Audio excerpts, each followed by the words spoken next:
Goro Majima is probably the most popular character in the Yakuza series, and for good reason, because he has become iconic. If the Joker was Japanese and had some sense of dignity, then it would be plausible to think that Sega had made use of the DC universe. Majima's story is more dramatic than that of an Italian opera. In Yakuza 0, he starts out an outcast from Yakuza life, paying for his mistakes by running a cabaret bar when he's told that he can finally have the life he wants if he commits a murder. Majima can't go through with it. He develops a close bond to his target, and does everything he can to protect her. In the process, he watches multiple men die.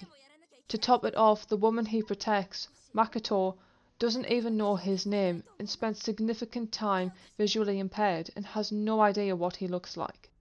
Majima tried to do everything he could for things to work out, and this sort of did, but it cost him everything in the process. When we get to Kiwami, Majima is a man who has gone through a lot of changes, and the haircut is the least significant among them. He's much more chaotic and has fewer morals. He's also a complete torment to Kiryu, but in an oddly endearing way. Kiryu is one of the only men Majima really seems to have any respect for, after the Dojima man works so hard to keep Makoto safe too. There's a rivalry there, but there's also respect. Because Kiwami only allows the player to control Kiryu, we only really get to see Majima's story through him. The encounters with Majima can be confused, eccentric, and just plain weird, but they also have moments of painful honesty. Even when Majima mentions his past life, it feels difficult to really accept just how much he's changed. That is a credit to Yakuza 0. We were given a character who seems so steadfast, and yet even he was broken. It's jarring, and I played it expecting hints that Majima was still the same cabaret owner deep down, and yet what I found was more frenetic than even Majima could begin to understand or control. The player can come across Majima in various weird and wonderful scenarios. He hides under cones, throws Kiryu a party, and he patrols the streets looking for the perfect opportunity to try to beat Kiryu up.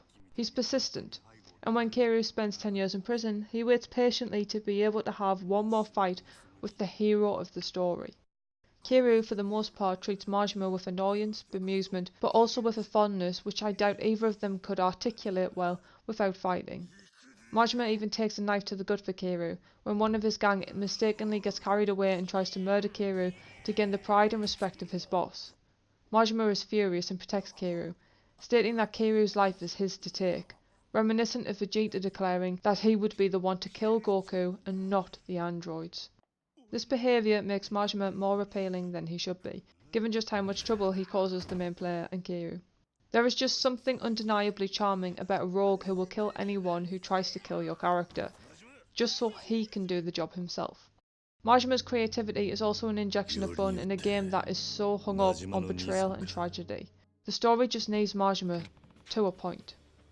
While Majima is adored and it's easy to get lost in his flamboyancy, Majima does cross the line and makes himself firmly the villain on 2 occasions. He prioritises his own selfish agenda and is perfectly happy terrifying girls and women to satisfy his own ego. He actually kidnaps a terrified child just to lure Kiryu to him. He also holds a woman hostage on a separate occasion, and holds a knife to her. He then challenges her to say whether she would date him, and she answers in total fear that any response she gives could see him murder her. This misogyny turns Majima from an endearing rogue into a problem that Kiryu has to fight through. All connection to Majima is lost in the reality that actually the best of Majima is when we don't look too closely and when we don't actually seek the truth. When we start to look for the deeper meaning behind Majima's character, we are exposed to abuse and toxicity. Maybe Majima needs someone to reach out to, but for that to happen, he needs to take responsibility. He thinks he sets himself apart in honour because of how he treats Kiryu and how he puts aside loyalties for respect. But deep down he's okay with acting as brutal as he wants to get to the end game. Majima and Kiryu may have a deeper understanding, but it is that crucial point that will always keep the characters apart.